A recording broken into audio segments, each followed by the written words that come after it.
Hoje recebemos uma jornalista e apresentadora que encanta o público com seu olhar sensível e suas histórias cheias de propósito. À frente do Paulistar, ela percorre mais de 30 cidades da Grande São Paulo, contando histórias que nos inspiram. Mas, por trás da comunicadora que o Brasil conhece, existe uma mulher apaixonada pela vida, movida pela empatia e pelo desejo de transformar o mundo por meio da escuta. Seja muito bem-vinda, Valéria Almeida. Bem-vinda, Valéria. Obrigada, muito obrigada pelo convite. Imagina, Valéria. Valéria, antes de falarmos da repórter, da apresentadora, da sua vida profissional, eu queria voltar um pouquinho no tempo e conhecer a Valéria lá de trás. Você nasceu e cresceu em Santos, a gente até comentou aqui. E como que foi a sua infância, Valéria? Uau, eu tenho 42 anos, nasci e cresci na periferia de Santos, filha de uma mulher que terminou o ensino médio e prestou um concurso, foi trabalhar nos Correios, um homem que parou de estudar na 7ª série para ajudar a família e trabalhou no Porto de Santos, carregando saco, que era hoje a gente vê um maquinário, mas eram homens, né, transportando aquela sacaria, e meu pai era um desses homens ali trabalhando. E era uma família muito simples, mas muito unida, mãe, pai, um irmão. Mas aí teve uma grande ruptura que foi a morte da minha mãe partiu com 33 anos e eu tinha 10, meu irmão tinha 6, vítima do lúpus, que afetou os rins e quando veio o diagnóstico já foi algo bem grave, e isso desestruturou. Eu imagino. Desestruturou um lar, porque imagina, meu pai era um homem de 34 anos, viúvo, com 2 filhos, e aí a gente passou a ser criados pelos meus avós, por parte de mãe, pessoas que me ensinaram todos os valores, tive a sorte, tenho a sorte de ter uma família que me deu base, e não só uma base com afeto, assim, mas de visão de mundo. Os meus avós são nordestinos que vieram de Sergipe, e minha avó de Alagoas, que se conheceram em Santos, nessa migração de pessoas que vieram do Nordeste Uhum. para começar uma vida no estado de São Paulo.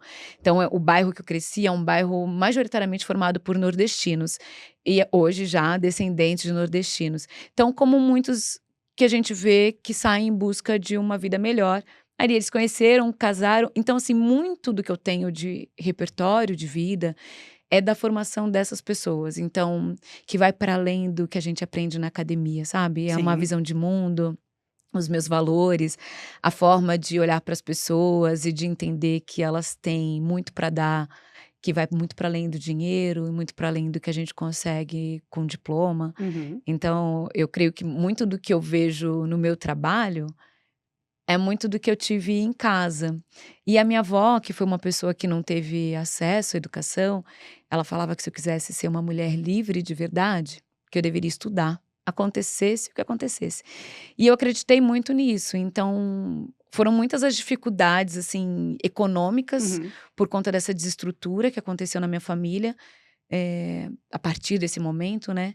Mas eu tinha muito o objetivo do vou estudar, vou me formar, vou ser uma jornalista, e e acho que essa semente ela foi plantada ainda quando eu era muito menina. Eu escolhi o jornalismo, mas qualquer coisa que eu tivesse escolhido teria sido motivada por essa avó que estava ali o tempo inteiro dizendo sobre a liberdade como uma mulher Hum. livre, independente. Nossa, que forte e que cabeça, né, que a sua avó tinha. Porque a gente Sim, está falando de alguns anos atrás, né? sim. Muito forte. E acho que também tem a ver muito com a experiência de cada Sim. um, sobre os desejos, né, os sonhos que as pessoas não conseguiram realizar. Uhum. Então eu sei que a minha avó projetou em mim o que ela queria para ela, né, uma liberdade, com educação, econômica, e ela era uma mulher com muita inteligência e com pouco acesso.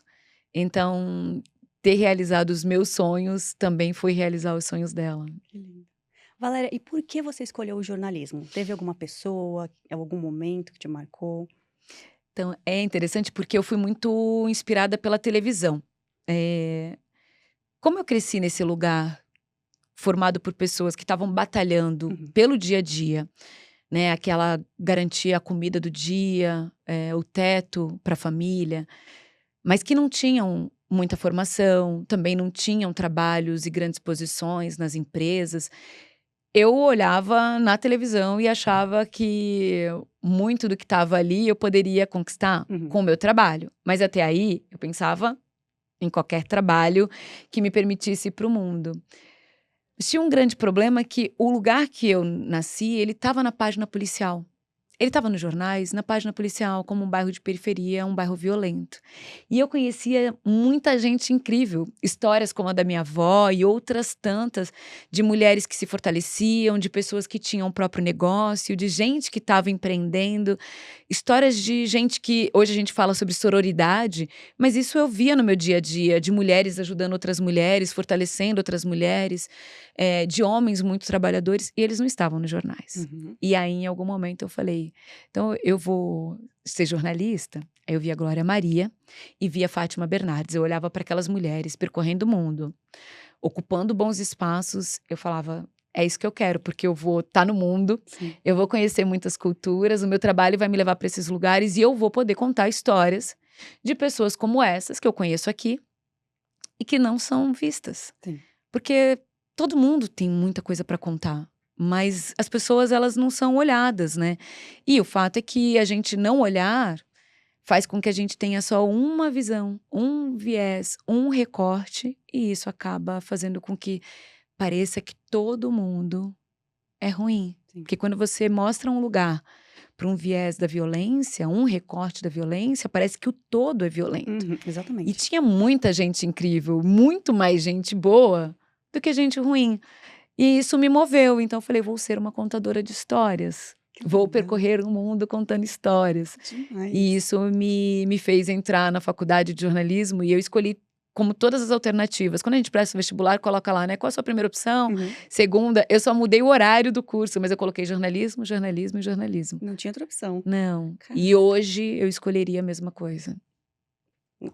Nossa. Escolheria a mesma coisa. 19 anos depois de formada, né, 19 anos de Sim. de de profissão, já formada, eu escolheria novamente, assim, a comunicação. E depois que você se formou, Valéria, como que foi o início da sua vida profissional? Como que você chegou até a TV? Como foi essa trajetória?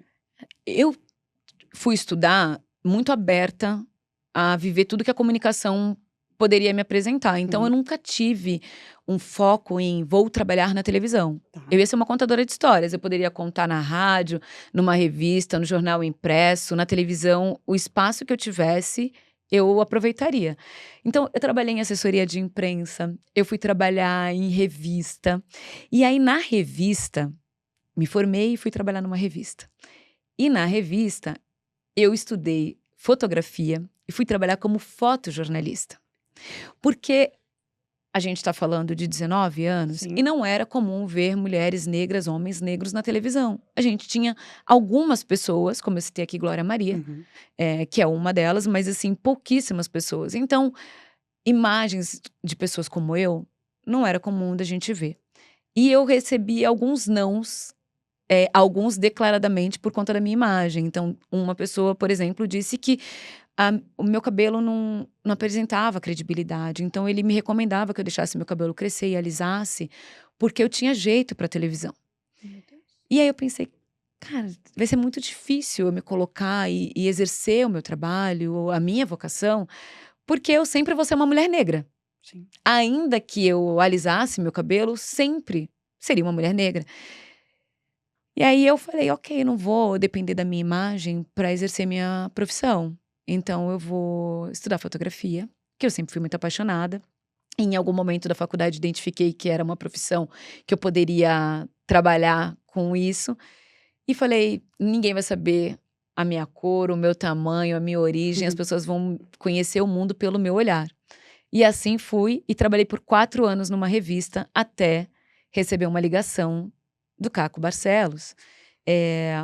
Uma pessoa me ligou dizendo que o Caco queria me conhecer, e eu que já Uhum. conhecia, ela era Sim. uma amiga que inclusive trabalhou comigo na revista, eu falei: "Você ligou pra Val errada, é a Valéria Almeida, fotógrafa".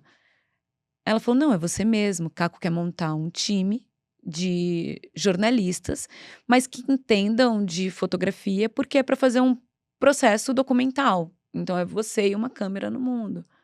Era tudo que você queria contar histórias. Era tudo o que eu queria. E aí tem uma coisa chamada síndrome da impostora. Uhum. Arrumei todas as desculpas que eu poderia arrumar. Desliguei. Eu era recém-casada.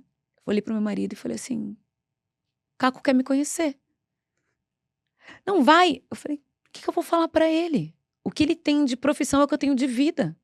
Eu falei: não tem nada que eu vá ler agora que eu vou conseguir me preparar pra fazer uma entrevista, gente, pra ser entrevistada por Caco Barcelos. Aí a pessoa me liga de novo e diz: olha, o Caco falou que se você não puder vir na TV, não tem problema, ele mora perto da revista e ele passa aí. Aí eu pensei: tá bom, eu não tenho o que fazer, né? Eu não vou ficar fazendo Não tem Caco Barcelos desculpa. correr atrás de mim. Me ajeitei e fui. Não, e foi muito engraçado, porque essa minha amiga falou: olha, se ajeita, tá? Se arruma e vem. Eu pensei: gente, quando ela falou se arruma, aí você pensa: de que jeito que eu vou me arrumar? Será que do jeito que eu tô arrumada não serve, né? Aquele tempo, e agora? E fui. E foi impressionante, porque assim, o Caco não queria saber das minhas experiências profissionais, ele queria saber quem era eu, quais eram os meus valores, minha visão de mundo, né? E aí ele me convidou para fazer um mês de experiência, fiz um mês, recebi então um convite para ficar 6 meses cobrindo uma licença maternidade, e aí eu, novamente, recém-casada, falei: e agora? Porque eu vou pedir as contas de um lugar que eu trabalho há 4 anos, Uhum. para fazer um trabalho que eu só tenho a certeza de 6 meses e depois. E aí meu marido falou: vai, que nunca mais sua vida vai ser a mesma. E são 14 anos na TV.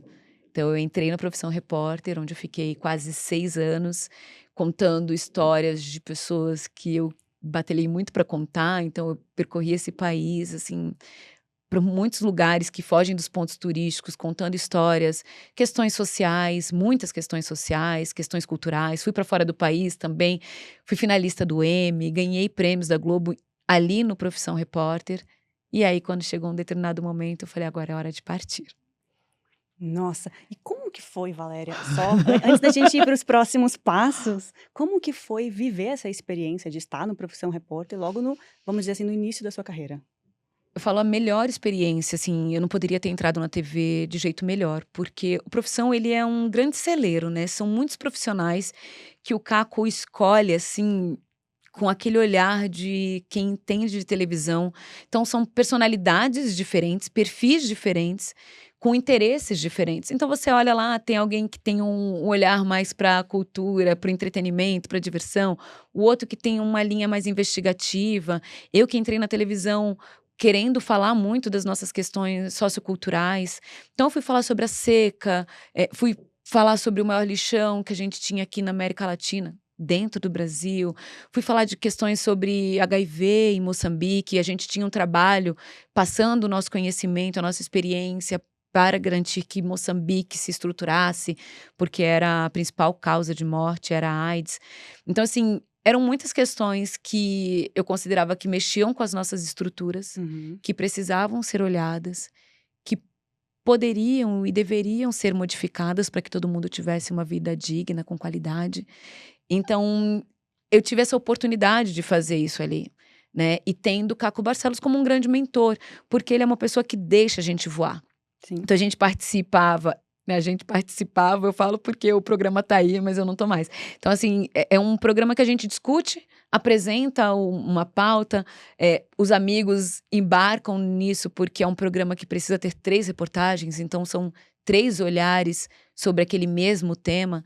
Então foi uma experiência que me lapidou muito, porque eu estava ali num processo de produzir, pesquisar e defender uma ideia, de ir para a rua e mergulhar numa vivência, que eu passava 10, 12 dias para depois voltar e fazer uma reportagem de 10 minutos. Então, Sim. assim, eu brincava que era o meu melhor minuto do dia que iria para o ar, né? Porque você passa 10 dias vivendo uma cultura, gravando por muitas horas, acompanhando o cotidiano, para resumir em 10 minutos. Uhum. Então, assim, é um trabalho árduo, mas também um trabalho de desapego e de entender que tem muitas coisas que mexem com a gente, mas que a gente precisa escolher o melhor para que as pessoas se conectem e entendam o que precisa ser compreendido para que aquela mensagem chegue da melhor forma, porque senão a gente conta um monte de coisa, tudo junto, misturado e ninguém entende nada, né?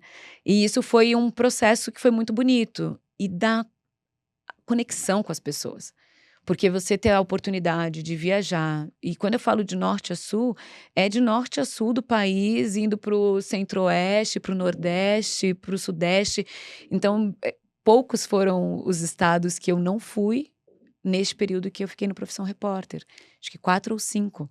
Então, assim, foi uma vivência muito rica. Sim. Que aí também me faz acessar culturas que são diferentes da minha, que me ensinam muito, e aí eu volto para minha casa. Isso foi uma experiência que me formou também como comunicadora, que era de dizer, olha, chegou um momento que eu parei de sofrer por todas as coisas que eu não conseguia mostrar, né? Pensando no tempo que a gente tinha para colocar no ar, eu falava, ok, tem o que vai pro ar e o que fica para minha vida. Então eu sempre vou para qualquer encontro, para qualquer entrevista que eu vá fazer, de coração aberto, entendendo que tem o que vai ser exibido e o que vai ficar para mim como ensinamento de vida. E são histórias, são temas muito intensos, né, Valéria? São. Teve algum momento, alguma reportagem, algum momento que te marcou de quando você estava nessa fase? Alguns. Tem alguns momentos, mas ter ido para Moçambique foi uma vivência muito forte, porque era a minha primeira vez no continente africano. E eu estava lá vivendo a experiência de pisar em solo africano, de olhar para as pessoas, identificar muitas pessoas parecidas com os meus pais, os meus avós, e ao mesmo tempo para tratar de um tema que era muito delicado, que é o HIV. Sim. Assim, o HIV ele é sempre um grande tabu. É isso. Por mais que o tempo passe, a gente ainda tem muita dificuldade, a gente ainda tem muito estigma. E eu estava indo falar sobre isso num país diferente, que apesar de ter sido colonizado pelos mesmos, né, pensando que foi uma colonização portuguesa, que tem uma mesma legislação, mas uma cultura completamente diferente. Então eu estava ali com uma missão de reportar, de entender de que jeito que o HIV estava impactando aquela população, de que jeito que o Brasil poderia contribuir com o conhecimento que a Fiocruz tinha e estava ali passando para que eles pudessem criar e produzir os próprios medicamentos, porque eles dependiam exclusivamente de doações. E a gente estava longe de viver, isso foi 2013, 2014, a gente estava longe de viver uma pandemia, mas essa era uma questão, assim, e se a gente tiver uma grande barreira? Como é que faz? Não vão chegar medicamentos a essas pessoas. E, na época, era a principal causa de morte entre adultos e a segunda causa de morte na infância. Então, era bastante chocante pensar que a gente que já tinha avançado e que já era uma referência no combate, né, ao HIV, olhar para um país que é um co-irmão e pensar que as pessoas estavam morrendo por uma coisa que a gente já conseguia controlar e tratar. Então essa foi uma experiência muito desafiadora, porque como comunicadora eu também precisava pensar o que eu vou mostrar. Porque senão eu só vou ficar aqui perpetuando estigma, usando a dor de uma outra pessoa, de que jeito? Então isso foi muito desafiador. Mexeu comigo, assim, de eu não dormir ao longo dos dias que eu fiquei lá. Então eu Porque tinha tem todo um todas. envolvimento pessoal. Não tem como. Sim. Porque não tem como. Porque assim, a gente respira, mantém o discernimento para levar a informação adiante, mas enquanto ser humano eu espero continuar sendo sensibilizada e tocada, porque se em algum momento a gente perde essa capacidade de se conectar, essa possibilidade de entender que o outro está vivendo uma dor, uma necessidade, ainda que a gente não saiba o que é, porque depois a gente volta para nossa casa e não é isso, né? Não é sobre, eu sei o que você está sentindo. Não, eu não sei o que você está sentindo. Eu tô te escutando, respeitando, que é o que eu entendo que é o grande segredo, né? Não é a gente tentar saber o que o outro sente, o que o outro pensa. É respeitar o que o outro sente e o que o outro pensa.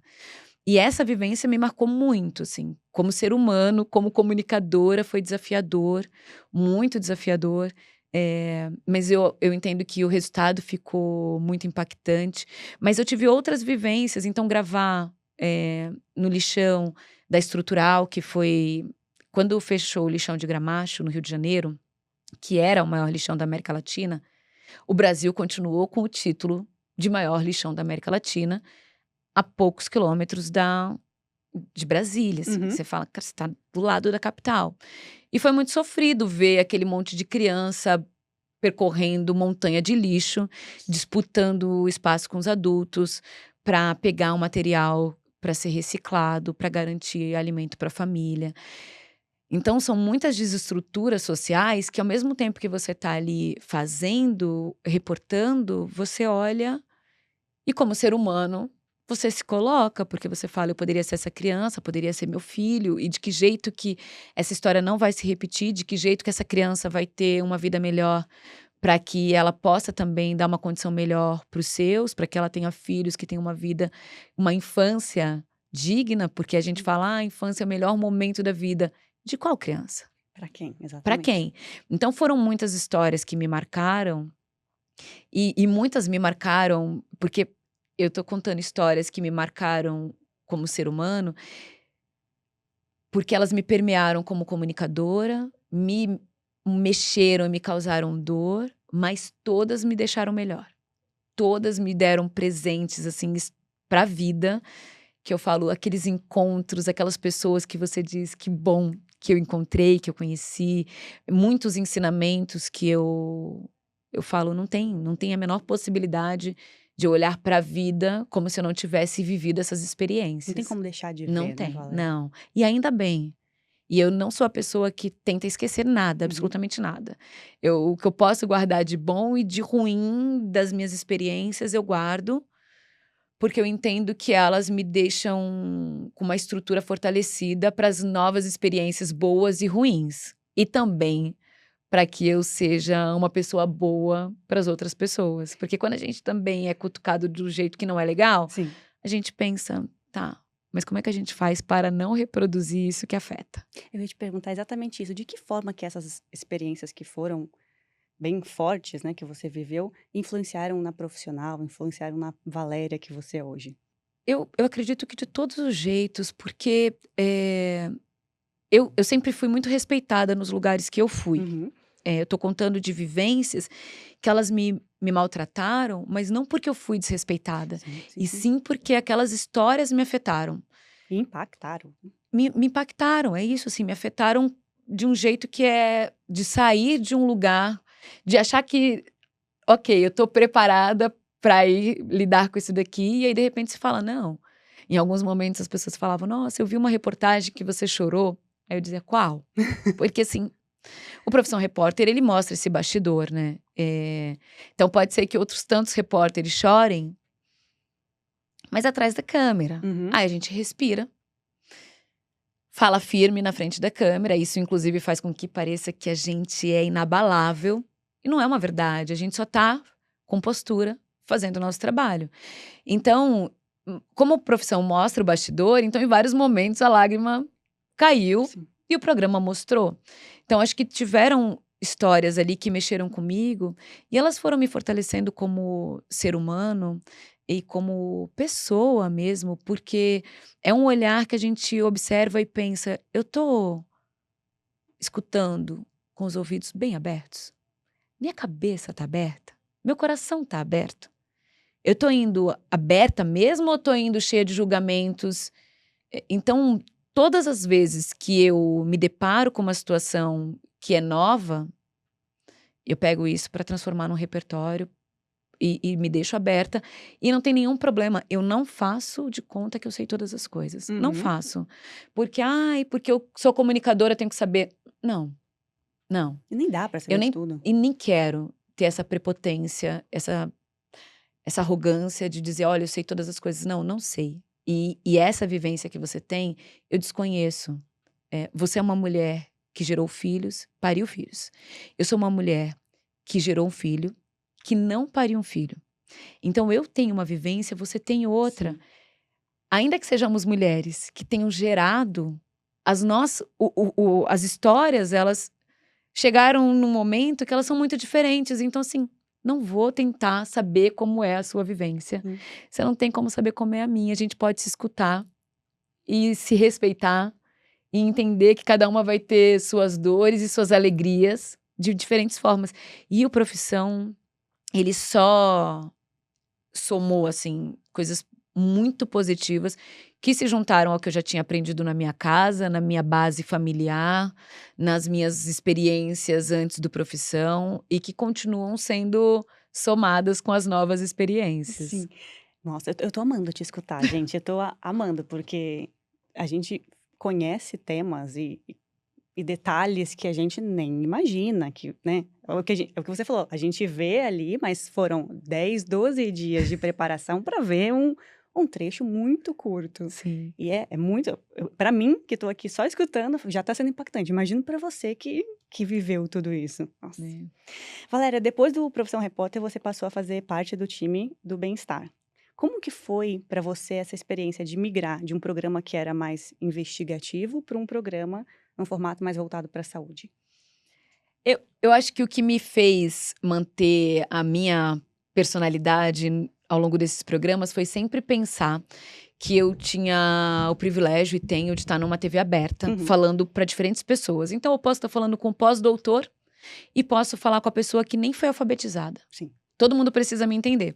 E no Profissão Repórter, apesar de ele ter esse viés muito investigativo, eu sempre fui muito mais para um lado do social. Então, quando eu migrei para o Bem-Estar, que ele era um programa, eu fui pensando que era a mesma coisa que eu ia fazer com outro foco. Então, assim, a minha missão era falar para as pessoas sobre questões de saúde, de bem-estar, que tanto elas poderiam, depois de me escutar, se observar e identificar, como elas também saberiam onde buscar ajuda, que tipo de tratamento, quais os direitos que elas têm garantidos, o que está disponível no SUS, o que não está disponível no SUS. Então, de que jeito que elas podem garantir que a vida delas esteja com a integridade ali garantida, Sim. pelo menos no que cabe ao acesso à saúde. Uhum. Então, eu fui nessa, assim, estou explicando para minha avó o que ela pode fazer, o que ela tem que observar no corpo dela. Tem coisas que a gente se acostuma, né, Amanda? Assim, a gente vai achando que tá tudo bem. Ah, eu sou assim. E às vezes é um sinal de uma disfunção, de algum problema de saúde, que a gente já tem de longa data, Que a nem gente imagino. naturalizou e a gente fala, eu sempre fui assim. E aí a gente, de repente, alguém escuta ou alguém nos alerta e a gente observa que não. E a gente tinha até um quadro no Bem-Estar que eu sempre gostei, que era o Aprendi com Bem-Estar. Eh, Porque a pessoa estava ali observando, escutando e se identificava, né. E tem coisas que são muito comumente faladas e o que é raro não é dito. Uhum. Então, eu, por exemplo, sou uma mulher com endometriose. E a endometriose, ela sempre foi divulgada como aquela doença que causa uma dor incapacitante. Sim. E sim, ela causa uma dor incapacitante, mas não é só isso, e nem toda mulher tem dor. E eu nunca tive dor. E eu sempre tive diarreia no período menstrual. Passei por um médico, por outro, médicos e médicas. Todos falavam a mesma coisa: é psicológico, é coincidência, é a TPM, é porque quando muda o humor mexe no intestino. Chegou um momento que eu simplesmente passei a acreditar que realmente era psicológico e que eu, por uma questão de TPM, estava provocando em mim mesma diarreia. Sim, você fala: "Gente, eu não consigo". Eu nem conseguia identificar que eu estava mudando o humor, mas eu estava ali, eu sabia que eu ia menstruar, porque a minha diarreia estava ali, como algo que fosse cotidiano, assim. Você viu, eu até falei agora, minha diarreia, era Uhum. como se fosse uma coisa comum. Sim. E Você era, ficou naturalizou por anos, por até anos. que um dia fiz um exame, uma ultrassom transvaginal, e aí apareceu líquido no meu ovário. E aí eu achei que era só porque eu tinha acabado de menstruar. E o médico falou: "Não, sob hipótese alguma poderia ter líquido no ovário. Isso daqui tá com um sinal de endometriose". E, por sorte, não fui nele por causa disso, mas ele era especialista em endometriose e começou a me fazer perguntas. Quando ele falou: "Você tem diarreia no período menstrual?" Hum. Ai, eu falei pra ele: "Isso é sinal de endometriose?" Ele falou: "É". Eu falei: "Então, meu caso vai ser grave". Ele falou: "Por que você tá falando isso?" Eu falei: "Porque eu tenho isso há muitos anos". E são 4 estágios da endometriose, o meu estava do terceiro para o quarto. Ele nem acreditava como eu não tinha dor, assim, ele falou: "É tudo um grande bolo, o útero, as trompas, tudo entupido". E aí, durante programa do bem-estar, a gente foi falar sobre endometriose. Dentro do roteiro, a gente ia falar sobre a dor. Uhum. E eu falei, gente, eu preciso falar da diarreia. E aí eu falei, olha, apesar de a dor ser o mais comum, existem situações como a minha. E a minha me levou para muitas cirurgias. Ao longo, desde que eu descobri a endometriose até hoje, assim, foram 9 procedimentos cirúrgicos no útero. Ou videolaparoscopia para limpar a endometriose, ou para liberar alguma sequela, alguma consequência dessas cirurgias. Então, assim, foram muitas. E isso me causou dores emocionais, Sim. porque me comprometeram na hora de gestar, né? Então, impactaram a minha vida porque alguém resolveu que o que eu tinha era psicológico, Era normal. sem ter avaliado as outras coisas. Então, eu entendo que a informação que eu levo pode fazer com que pessoas não cheguem a este ponto. Sem a menor dúvida. Então, assim, eu sempre penso que tem uma função social. Eu levanto da minha casa e vou ali fazer o quê? Eu penso, tem que impactar positivamente a vida de alguém. Sim. Porque se não for para isso, eu vou fazer outra coisa da minha vida, assim. Porque, de verdade, eu entendo que o espaço que eu ocupo, ele é um espaço que tem uma função social para mim. O que me faz levantar, ir ali é pensar, eu vou entrar na vida de alguém e eu espero deixar algo positivo.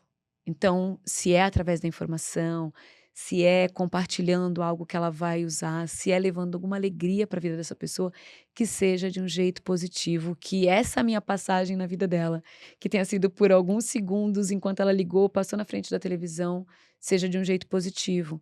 E depois desse meu relato, eu recebi inúmeros relatos Eu ia te de perguntar. mulheres que identificaram, foram buscar e receberam um diagnóstico de endometriose. Inclusive mulheres que depois do diagnóstico conseguiram fazer o tratamento e hoje são mães, que conseguiram Que gestar maravilha. seus filhos porque conseguiram diagnosticar num tempo adequado, para um tratamento adequado. Então eu penso, que E que bom, assim, que impacto, né? também compartilhar algo como eu estou compartilhando agora, que é algo que é muito pessoal, Sim. teve uma função. Assim, então, assim, tá tudo bem comigo? Porque também eu não dou alta para minha psicóloga. Porque a gente cuida, né, gente? Porque para manter a sanidade, porque a gente é profissional, mas a gente é só uma pessoa também, né? Então a nossa vida vai enquanto a gente tá na frente da câmera, todas as outras coisas vão acontecendo. A gente ganha pessoas, a gente perde pessoas, a gente tem as nossas dores. Um dia a gente tá celebrando, outro dia a gente tá chorando, mas aí na hora que a gente tá cumprindo a nossa missão, a gente respira e vai firme. Então, assim, todo esse meu procedimento, todas essas minhas cirurgias, o meu diagnóstico, a minha perda gestacional, tudo aconteceu enquanto eu estava trabalhando na televisão. Então, assim, as pessoas sabem porque eu conto, Uhum. mas na hora do meu trabalho é o meu trabalho. Sim. Então, eu sou só uma pessoa, né, para além da figura pública. E eu penso que, como pessoa, eu gostaria de deixar alguma coisa boa na vida de alguém. Então, enquanto eu tô no bem-estar, tô lá falando: "Ó, você sabe? Já percebeu? Observou? Se você tem isso aqui, procura essa ajuda. Não negligencia não, não espera não". Não espera não, porque às vezes é um momentinho depois que já faz toda a diferença, né. Sim. Que é o que determina se vai ter cura ou não vai ter cura, se vai ter um tratamento ou não tem mais um tratamento. Então, eu entendo de verdade que o espaço que eu ocupo, ele é muito precioso e ele, para mim, tem que ser usado da melhor forma possível para deixar alguma coisa boa para alguém. Não, inclusive eu quero aproveitar no meio e te agradecer por ter contado uma coisa que é super íntima sua, que eu tenho certeza que eu mesma, né, não sabia, vou falar igual você, eu não sei de tudo, É. não sabia, não tinha noção, conheço várias pessoas que têm endometriose e que sempre: "Ah, não, a dor, ah, isso, ah", mas nunca, não sei nem se tem, mas não expõe dessa forma que você expôs e creio que muita gente que vai estar nos escutando aqui ou tem, ou conhece alguém que tem, Uhum. e que, querendo ou não, é um tabu, vamos dizer assim, você se expor dessa forma, né. E é Então um eu queria te tabu. agradecer. Obrigada. Obrigada, obrigada. E eu falo que eu acho que é um tabu, porque também socialmente, culturalmente, a gente foi educadas, assim, para entender, e falo nós Uhum, mulheres, para além, né, dos homens, pensando nós, a gente cresce entendendo que a gente vai poder gestar na hora que a gente escolher, quando a gente quiser ser mãe, vai ser só uma escolha, né? A gente só vai dizer o momento que a gente quer. E a sociedade entende e fala da mulher ser sagrada porque ela gesta. Então, quando você tem um problema que você não consegue gestar, se você não é sagrada, você é o quê? Amaldiçoada? Uhum.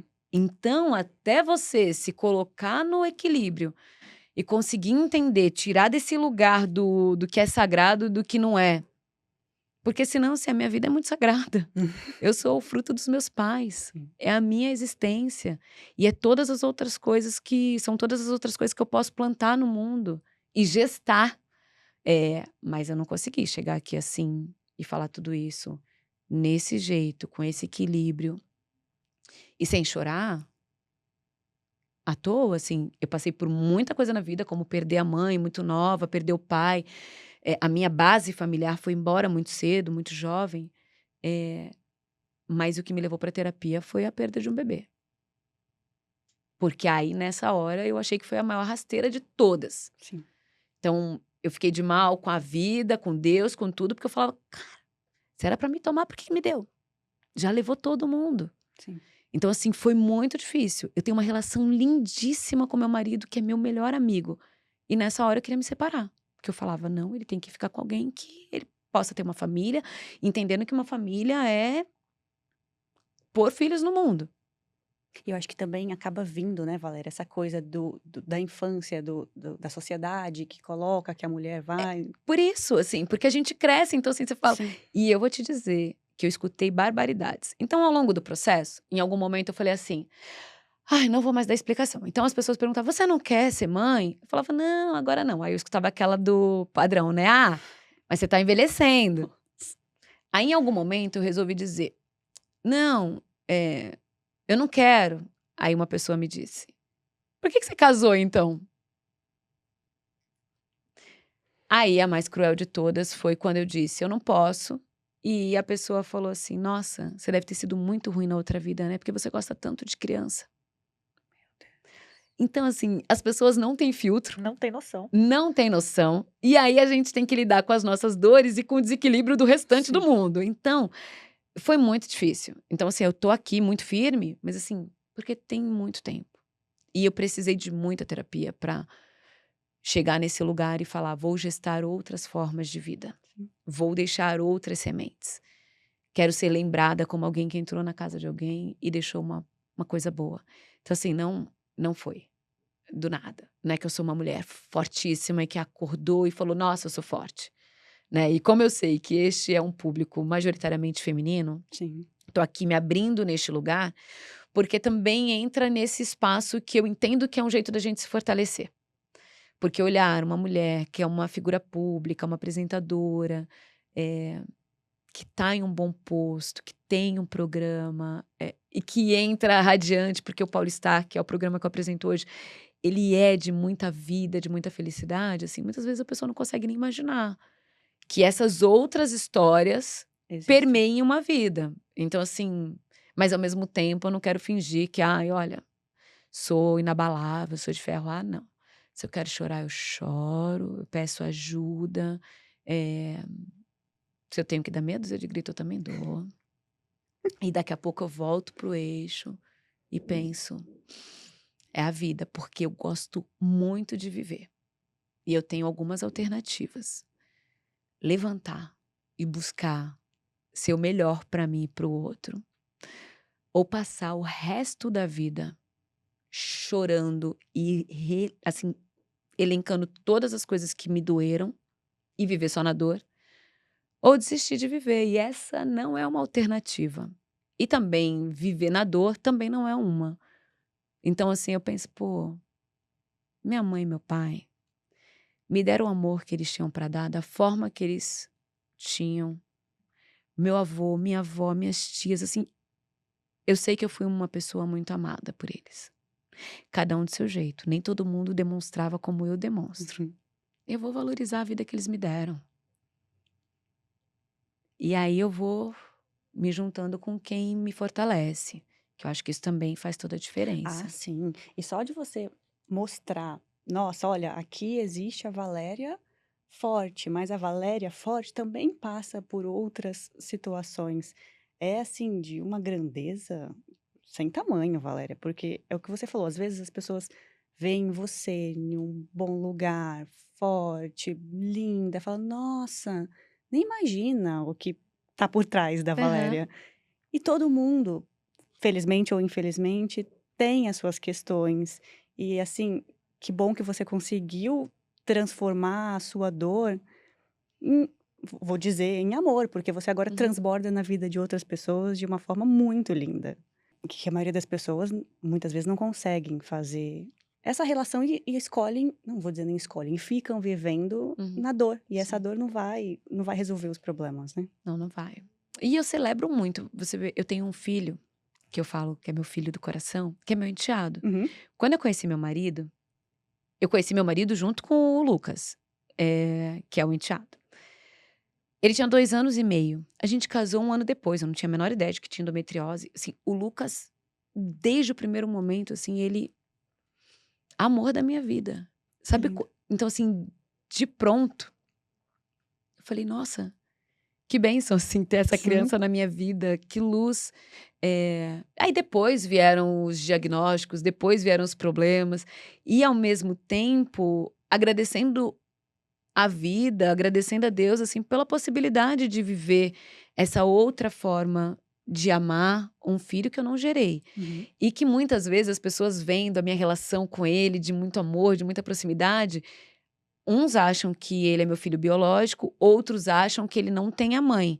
E eu sempre reforço, falo: "Não, ele tem mãe, ele tem pai, ele tem madrasta, ele tem padrasto. O amor que eu dou pra ele é o amor de uma mãe a mais". Eu falo: "Filho, olha que bênção. Você tem sua mãe, Sim. você tem sua madrasta". Então, assim, eu só não esse nome só pesa, né, porque é muito curioso, assim, como as pessoas, ficou tão marcado também, né, aquela coisa de Da bruxa, né, bruxa. e aí fica madrasta, má, assim, cara, e o Lucas é o amor da minha vida. Hoje é um menino que tá com 19 anos, ele vive comigo, hoje ele não vive mais em guarda compartilhada, ele mora comigo com meu marido, sim, mas é o meu parceiro de tudo, assim, pra alguém que eu ligo e falo: "Filho, você não sabe, agora eu tenho um programa. Filho, eu vou apresentar o carnaval". E é alguém que celebra e que fala: "Vai lá e mostra pra que veio, hein, Val? Que Vai lá, mostra demais. pra que você entrou no campo". E que tá junto. Então acho que são escolhas. Eu poderia escolher não colocá-lo na minha vida? Poderia, mas a minha vida seria muito mais michuruca, como diria minha avó. Ela é muito melhor porque ele tá na minha vida, Sim, mas é uma escolha. exatamente. Eu acho que amar é uma escolha. Se abrir para o amor é uma escolha. Cultivar o amor todo dia é uma escolha. É uma escolha. Escolha amar, gente. Amar, amar, amar, amar, porque falo, acho que a gente já tem todas as questões que a gente vai passar na Sim, vida. Se a gente está cercado de amor, é o amor da família, dos amigos, das pessoas que cruzam o nosso caminho. É uma escolha mesmo, de que jeito que você quer passar na vida de alguém. E eu escolho receber o amor, eu escolho dar o amor. E às vezes eu vou, ai, sofrer um desamor, vou. Mas é isso, nem todo mundo tá preparado para amar, nem todo mundo tá preparado para receber o amor. E aí eu também lamento, sim. porque meu coração tá cheio de amor para dar, meu bem. Arrasou, arrasou. É tipo, Valéria, falando um pouquinho de hoje, da sua vida profissional, do seu programa, hoje você comanda o Paulistar, que é um programa que ele percorre mais de 30 cidades aqui da região metropolitana de São Paulo, dando voz a muitas histórias que muitas vezes não têm espaço na mídia, né. Como que nasceu esse projeto? cara, esse projeto nasceu, ele é uma encomenda, ele veio um pedido da TV. E e quando eu recebi o convite para participar desse programa, eu achei que eu não seria chamada para fazê-lo, Uhum, porque eu sabia que ele estava sendo pensado, mas eu sempre trabalhei, nesses 14 anos, em programas que são nacionais. E esse é um programa regional, ele é transmitido na região metropolitana de São Paulo. Eu fico muito feliz quando eu recebo mensagens de pessoas que moram em outros estados que acompanham pelo Globoplay, sim. porque elas estão acompanhando histórias de vida e de culturas que muitas vezes estão falando com elas, porque a real é que não é um programa que fala de pontos turísticos. Ele é um programa que eu percorro os bairros e as cidades da região metropolitana de São Paulo, conduzida por quem mora nessa região, por quem tem uma paixão por este lugar. Então, essas pessoas me apresentam onde elas têm o lazer, onde elas têm as conexões, os afetos. Então, eu aprendo sobre a cultura daquelas pessoas. Então, são pessoas que vêm de diferentes regiões do país ou de outras partes do mundo. Sim. Então, são muitas culturas que formam São Paulo. Então, quando eu vou para um lugar, tem horas que as pessoas dizem: "Nossa, mas não parece que é São Paulo". É, mas é uma São Paulo que é composta por imigrantes que vieram, sei lá, eu tô num lugar que é composto majoritariamente por pessoas que vieram da Alemanha, daqui a pouco eu tô num lugar que pessoas que vieram do Nordeste, aí o outro são pessoas de origem asiática. Então, assim, são muitas histórias com culturas muito distintas. E eu estava vendo que esse programa estava sendo projetado, mas eu nem pensei que eu seria chamada. Quando eu recebi o convite, eu fiquei tão radiante, porque ele é tão a minha cara, Uhum. que pessoas que me conhecem intimamente pensam que eu que escrevi. Vários amigos já me perguntaram: "Você que escreveu esse projeto?". Então ele tinha uma encomenda, mas ele foi sendo formatado, num primeiro momento ali, quando a gente foi fazer o piloto, pela equipe. Então tem muito de mim ali, dos roteiristas, diretores, pessoas que foram dando ideias para ganhar o corpo que esse programa tem hoje. E ele é um programa que ele é muito radiante, porque assim como eu tô aqui contando de algumas histórias que me moldam, Sim. em vários lugares que eu vou, então tem pessoas que foram motivadas, às vezes, pela dor, a criarem um projeto, mas elas estão contando com um sorriso no rosto, porque elas estão falando do que veio de bom com cada projeto. Então elas estão me levando para comer o que tem de bom na região, elas estão me levando para dançar. Então, gente, eu como, danço, rio, choro. Aí daqui a pouco eu tô me aventurando em algum esporte. Falar: "Ai, vamos ali, vamos ali, vamos ali, vamos fazer o quê? A gente vai descer no rapel". Aí eu tô descendo no meio do rapel e pensando: "Ai, meu Deus, eu deveria ter feito mais abdominal. Ai, meu Deus, e agora? Eu não tenho mais o que fazer, agora eu tenho que descer e vai ter força". E aí, de repente, eu tô me permitindo, sei lá, tô jogando sinuca no boteco, tomando caldinho de mocotó, no outro dia eu tô comendo comida asiática. E aí comida asiática, assim, comendo comida chinesa, o dog coreano, a comida japonesa, assim, tipo, eu sou bem feliz em cada programa. E escutando as histórias de vida. Então as pessoas elas vão sendo impactadas de diferentes formas. Porque ao mesmo tempo que a gente está escutando uma história de vida, a gente está se divertindo, a gente está descobrindo o que tem para fazer naquele lugar. E o impacto é muito legal, porque as pessoas me dão retorno. Então eu vejo pessoas muito orgulhosas do seu bairro, pessoas felizes porque seus bairros foram contados de forma muito positiva, e ao mesmo tempo outras pessoas que se inspiram nas histórias de vida, que se motivam a fazer alguma coisa também pelo outro, porque viram aquela história ali. Sim. As pessoas se deslocando dentro de São Paulo, no começo tinha uma coisa de uma competição. A galera ficava: "Não, porque aqui na zona norte, não, porque aqui na zona leste, não, porque aqui na zona sul, porque aqui na zona oeste, na zona noroeste". Então era como se fosse uma disputa de que lugar era melhor. Depois a galera foi entendendo que não era uma disputa, sim, cabe todo Sim. mundo, e o legal é isso. E aí um dia falaram pra mim assim: "Ah, mas é porque acho que falta amor em São Paulo". Eu falei: "Não, o que eu percebo é que tem bastante amor. Inclusive tem tanto amor que a galera fica nessa, tipo, o meu lugar é o melhor". O que às vezes a gente acontece é que tem amor demais, então às vezes a gente fica: "Não, porque o meu lugar é o melhor, o do outro". E o programa, ele propõe que a gente se junte.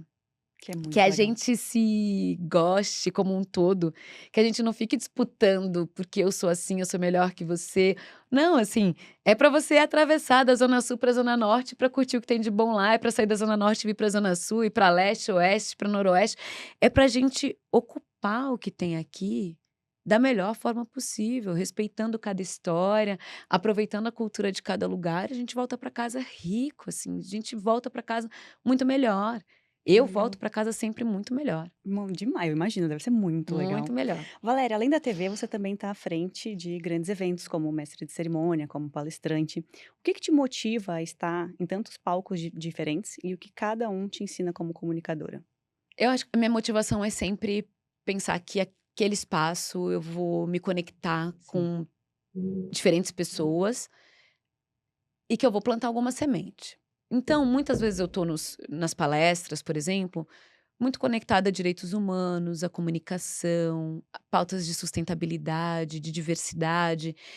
Então, é sempre o meu olhar apresentando dados, experiências, visões mesmo, desde o que eu aprendi na academia ao que eu vou vivendo e aprendendo nas minhas experiências em campo, para que a gente se permita, se respeitar mais, ser uma sociedade melhor, para que a gente abra o nosso campo mesmo, a nossa visão de mundo. E eu entendo que cada lugar desse que eu piso, eu atinjo um público diferente. Uhum. Então a TV é um lugar que é um canal aberto, mas de repente não é o mesmo público, que a gente já sabe que o mesmo não é o mesmo público que está de manhã, não é o da tarde, não é o Sim. da noite. Assim como muitas vezes eu vou fazer palestras em espaços que aquelas pessoas não estão assistindo a televisão, mas ali naquele lugar eu consigo falar com elas, inclusive de temas diferentes. Com mais tempo para uma conversa, com mais tempo para um diálogo. E eu vou viajando também. Aí eu tô aqui, aí de repente você fala, acha que eu tô voltando para minha casa, eu peguei um avião, tô indo para um outro estado, vou ali fazer uma palestra, já volto, porque no outro dia eu tenho que apresentar, e esses dias eu fiz isso mesmo, assim, saí do encontro, fui até Campo Grande, logo ali no Mato Grosso do Sul, voltei para minha casa no mesmo dia, Caraca. para no outro dia apresentar como se nada tivesse Plena. acontecido, mas entendendo que aquele público que estava ali, aquela plateia que estava esperando para me escutar no teatro, seria motivada pelo que eu tinha para compartilhar e isso poderia reverberar no trabalho delas. Porque às vezes eu vou fazer uma palestra para 2.000 pessoas que trabalham em RH. Uhum. Então, assim, são 2.000 pessoas que vão impactar outras vidas, porque elas trabalham com recursos humanos, elas trabalham com pessoas. E talvez o que eu tô trazendo para elas, eu falo talvez, mas assim, eu tenho certeza que qualquer que seja a movimentação que essa pessoa faça a partir dessa provocação de um encontro, já vai ter um impacto positivo. Então, eu saio de casa e vou fazer tudo isso, para além do trabalho que eu já faço na TV, porque eu entendo que alguma coisa vai ficar diferente. Sim. Alguma coisa vai ficar diferente. E o meu trabalho, a minha missão é pensar que aquela menina que com 15, 16 anos só olhava o bairro na página policial, hoje tem a possibilidade de dizer para outras pessoas: "Então, vamos contar outra história? Ó, tá vendo aquele bairro que tá lá no jornal, na página policial? Tem mais um monte de gente incrível, cheia de sonho. Eu era uma menina cheia de sonho. Tem outras tantas pessoas cheias de sonhos". Então, às vezes a gente só precisa falar o óbvio. Mas aí eu vou e falo óbvio com jeitinho, com experiência de vida, com experiência acadêmica, com experiência profissional, com dados, e aí vou mostrando que sim, tem pequenas coisas que vão causar grandes impactos. E causando grandes impactos na vida de uma pessoa, Sim. aí é mais um impacto na vida de outra, e assim a gente vai levando adiante. Porque quando a gente impacta positivamente, pensando em negócio, então hoje eu tenho meu trabalho, tenho a posição que eu ocupo hoje, mas eu já fui uma menina negra da periferia, criada por pessoas que não tiveram acesso à educação. Hoje eu tenho para pagar minha educação, a do meu filho, a do meu sobrinho, para ter uma boa vida, uma boa moradia, ter comida na mesa, fazer minhas viagens, escolher o que eu visto. E isso é o impacto positivo que eu posso gerar e provocar em outras pessoas, que seja inspirando quem precisa ser fortalecida e continuar acreditando que vale a pena, seja inspirando quem pode abrir uma porta, como o Caco Barcelos que me convidou, dar uma oportunidade de emprego, dar salário que seja respeitoso, né, Sim. pagar por aquilo que a pessoa realmente merece. Então a gente está movimentando peças que aí a gente tem impactos, que aquela pessoa vai fazer o que ela quiser com o dinheiro dela, vai ter acesso a uma dignidade para ela e para a família, e assim a gente vai usando o nosso espaço realmente para fazer alguma coisa que seja útil. Sim. Senão eu vou deitar no meu sofá, né. Valéria, e o seu trabalho ele tem uma linguagem que é muito humana, né, você tem uma escuta muito ativa, tem uma sensibilidade enorme. Como que você enxerga o papel da empatia no jornalismo e na comunicação humana? Eu acho que é primordial. você tem que ter, né. E eu sei que a palavra empatia, ela ficou, assim, às vezes um pouco rejeitada, porque as pessoas ficam discutindo o significado da empatia, eh, e a gente sabe, assim, eu não a gente nunca vai saber o que o outro está vivendo, mas a gente pode escutar com respeito e entender que o que a gente faz tem um impacto na vida dessa outra pessoa, e que a gente, do nosso jeitinho, pode aprender a contribuir de algum jeito positivo também. Tem que ser uma forma positiva. E aí um comunicador, ele precisa saber ouvir, Uhum. ele precisa se desarmar. Não importa qual a religião que você tem, você precisa escutar pessoas de todas as religiões. Não importa qual é a sua raça, a sua origem, você precisa escutar pessoas de todas as raças, de todas as origens, de classes sociais diferentes e escutar o que a pessoa tem para dizer. Agora, se você parte de um princípio que você já está ridicularizando o outro, que você de repente acha que a verdade do outro é absurda, definitivamente você não serve para ser um comunicador, né. Porque aí você quer impor a sua verdade, aí é uma outra história. Mas pensando numa pessoa que se propõe a comunicar, eu acho que você precisa realmente aprender a desarmar, ouvir com tudo, ouvir com tudo eu falo é realmente ter a capacidade de abrir os ouvidos, a mente, o coração, transformar isso num conteúdo, não importa se vai ser na rádio, num podcast, numa revista, num site, não interessa. O que você vai colocar para o mundo vai impactar, Sim. positiva ou negativamente, a vida de alguém. Então a empatia, ela para mim é a base para você fazer um trabalho que possa causar um impacto positivo. E aí não importa se você vai pegar toda essa informação e vai levar para uma sala de aula. Se você vai pegar toda essa informação e você vai fazer um produto que ele é para o teu bairro. Se você está se propondo a ser esse fio condutor, essa ponte, que eu falo, a ponte entre quem quer falar e quem precisa ouvir, faça isso com respeito, faça isso com empatia.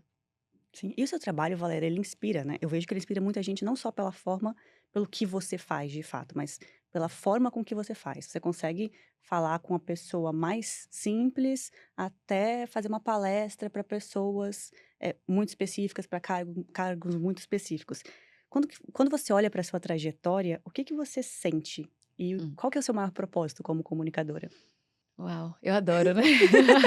Eu adoro quando eu preciso pensar, assim, porque o meu propósito realmente é deixar um legado que seja positivo, eh, mobilizar as pessoas a fazerem da vida de todos nós algo melhor, que seja provocando uma consciência social que em pessoas que podem fazer a diferença, seja mobilizando as pessoas para que elas tomem conta da sua própria vida e elas saibam seus direitos. Então, eu espero ser essa pessoa que, de um jeito respeitoso e empático, conectou, passou a informação que precisava passar e mobilizou de alguma forma uma sociedade. E eu entendo que, partindo do princípio de uma família que não teve acesso à educação, é minha obrigação fazer com que pessoas como as que me colocaram no mundo entendam os seus direitos, entendam o que eu estou falando. Mas eu também sou a pessoa que se formou, que se graduou, que se pós-graduou, que foi estudar direitos humanos, gestão de negócios audiovisuais. Então eu tenho uma base acadêmica que também me permite falar com pessoas que hoje ocupam grandes cargos hierárquicos em grandes empresas e falar do jeito que elas falam e que elas entendem, mas aí tudo bem. Eu estou neste lugar, neste espaço, eu vou falar com essa linguagem que todo mundo aqui já vai entender. E ainda assim, mesmo quando eu vou para espaços que já são aparentemente com um nível de instrução mais elevado, eu costumo traduzir as coisas que eu falo. Então, mesmo que eu diga algum termo técnico, eu explico o que é. Porque, por mais que eu esteja numa grande empresa, ok, tem aquela pessoa que já está trabalhando há 30 anos nessa empresa, mas tem aquela pessoa que acabou de entrar. ela sabe, às vezes ela não sabe. E se ela não entendeu o que eu falei, ela vai se sentir diminuída. E é muito ruim quando a gente se sente ignorante. Sim. Não sou eu que vou provocar isso. Ou eu perdi a audiência dela, porque aí ela não entende o que eu falo. Ah, ela vai fazer outra coisa, ela vai mexer no celular, ela vai levantar, vai tomar um café, vai. Então, eu não tenho nenhum problema. Eu, eu vou aportuguesar. Ah, mas sabe aquele termo que todo mundo adora falar em inglês? Eu gosto de falar no bom português. Então, vou falar esse termo aqui, ó, mas em português é isso aqui. A pessoa precisa entender. E aí a gente vai falar para todos os níveis de educação e cada um aproveita da melhor forma possível. É meu papel. Às vezes eu tô aqui falando, aí eu vejo, eu tô fazendo uma palestra, mas tô vendo pessoas diferentes que estão só transitando. Ela vai pegar a informação também. Então eu quero que ela entenda também o que é de direito, o que é importante para ficar. E aí, se eu conseguir fazer isso, missão cumprida, comunicadora realizada. E uma mulher também realizada, porque pensando que eu escolhi isso para a minha vida e que eu dedico boa parte da minha vida trabalhando, assim, se o meu trabalho me realiza, se eu consigo entender que o meu trabalho cumpriu a sua função, assim, esse é o meu produto fim. A comunicação é o que eu faço. E não importa se eu faço isso num programa, num podcast, num comentário na rádio, escrevendo um artigo, escrevendo um livro, assim, não importa. Eu só preciso ser bem-sucedida na minha comunicação, porque é tudo que eu tô fazendo. E seu olho brilha. Eu sou apaixonada. Valéria, e qual o sentimento, Valéria? Porque pensando na Valéria, que veio de um bairro simples, que veio de uma família humilde, que, como você mesma disse, não teve acesso à educação, que teve toda a trajetória que você teve, que passou por tantos programas enormes, com pessoas que são muito conhecidas, que hoje está à frente de um programa maravilhoso que conta histórias de pessoas reais, que está em outros palcos também. Qual é o sentimento quando você olha para toda a sua trajetória? Realização. Sim, eu me sinto realizada. Me sinto mesmo. Eu sinto que é um momento da minha vida muito bonito. Eu sinto que é um momento de uma colheita, né? Porque tem muito trabalho, muito plantio, muito cultivo. Sim. E eu sinto que esse é um momento de colheita. Então, eu me sinto realizada e sinto que os meus se realizam com as minhas realizações. Eu tenho certeza de que meus pais, minhas avós, minhas tias, assim, estão vibrando.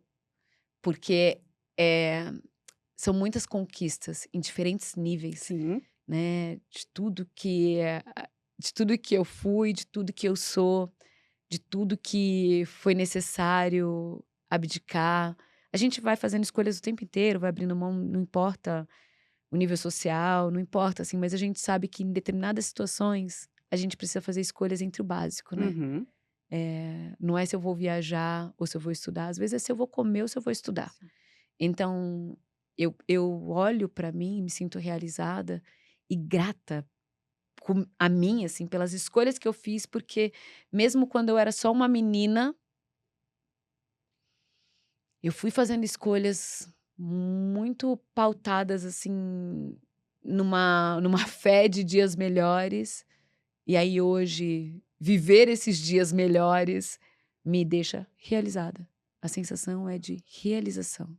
O sentimento que me pega, assim, eu olho e falo, me enche o peito de pensar, cara, que bom que eu acreditei, que bom que eu consegui, que bom que entre uma viagem e um estudo eu estudei, que bom que, vou comprar um carro, não, vou fazer uma pós, vou fazer essa viagem agora, não, agora eu vou investir nesse estudo e depois eu vou fazer. Aí hoje eu viajo, aí hoje eu faço todas as outras coisas, mas ainda muito menina, quando parecia para um monte de gente que talvez as escolhas fossem apostas muito ousadas, Uhum. porque muitas vezes a gente vai investir na nossa profissão, uma aposta, né? Sim. Tem um monte de gente estudando, tem um monte de gente se dedicando. Como é que a gente vai saber se a gente vai conseguir? A gente tem que ir fazendo, né? A gente vai fazendo e o resultado a gente vai ver depois.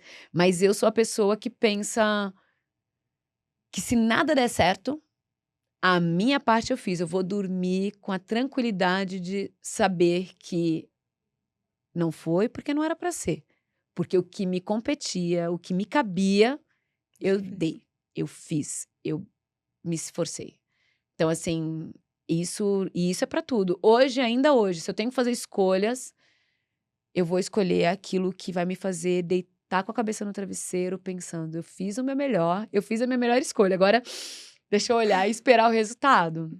Então, a colheita que eu tenho feito tem sido bonita, mas eu acho que é essa fruto desse plantio de alguém que foi ali cultivando, fazendo melhor e tateando para ver se ia colher. E tô E colhendo. tá colhendo. E olhando para o futuro, Valéria, tem algum sonho, algum projeto que você quer realizar? Muitos. Eu sou a Muitos. pessoa que sonha o tempo inteiro. Eu espero que poder fazer um programa como esse, Paulistar, num Brasil inteiro. Quero poder percorrer contando as histórias da cultura, como eu já percorri, falando das questões sociais. Espero poder voltar a muitos lugares para falar das nossas histórias, das nossas vivências, das nossas diferenças que se somam e fazem da gente o que a gente é, porque eu entendo que a gente é um povo diverso, muito diferente, muito plural, e se a gente sabe se respeitar e se somar, a gente vai muito longe. Quero escrever meu livro, eu tenho muitos Muitos sonhos, eu tenho sonhos. muitos sonhos. E acho que esses sonhos são os que, me fazem seguir, assim, muito apaixonada, porque são muitos sonhos dentro de coisas que sempre me moveram. Eu tô Sim. falando de tudo que a comunicação pode me levar. E para a gente encerrar, Valéria, qual mensagem que você deixaria para as mulheres que estão nos assistindo, que muitas vezes estão tentando se encontrar seu espaço, mas que ainda duvidam da força delas? Eu acho que a primeira, assim, a grande mensagem pra mim é: você precisa acreditar no teu sonho, porque o teu sonho, ele é o que de verdade é você.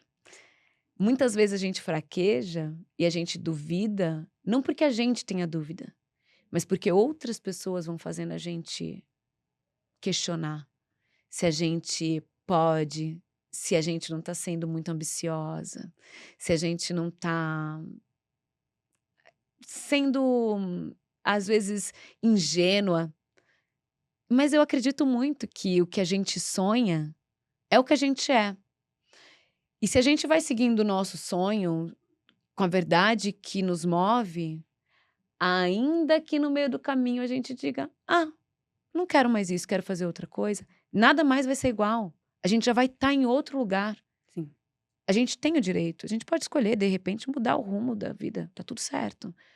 Mas a gente precisa acreditar, porque a gente só vai conseguir se mexer se a gente acreditar no nosso sonho. E eu vou dizer que eu escutei muita gente duvidar dos meus sonhos. Ao longo do caminho, assim, teve gente que falou: "Ah, teu problema é que você vê novela e acredita em final feliz". Porque, pensa, uma menina numa periferia, sem uma base familiar que diga: "Ah, você vai conseguir". Qual a possibilidade desta menina virar uma apresentadora da maior empresa de comunicação do país, de uma das maiores do mundo, ter um programa? Só o sonho dessa menina. A única coisa que dizia que seria possível era o meu sonho. Então, por conta do meu sonho, que virou meu mundinho paralelo, eu fui seguindo. Todas as adversidades vieram, mas eu fui seguindo. Então, a minha orientação é: acredite no seu sonho. Por maior que ele seja, ele é do seu tamanho. Você só sonha grande desse jeito porque você é grande. E todo o restante do mundo que está dizendo que esse sonho não é para você, é porque talvez esse restante do mundo é que não caiba na sua vida. Valéria, mais uma vez, muito obrigada. Eu amei poder conhecer um pouco mais essa história, amei te receber aqui.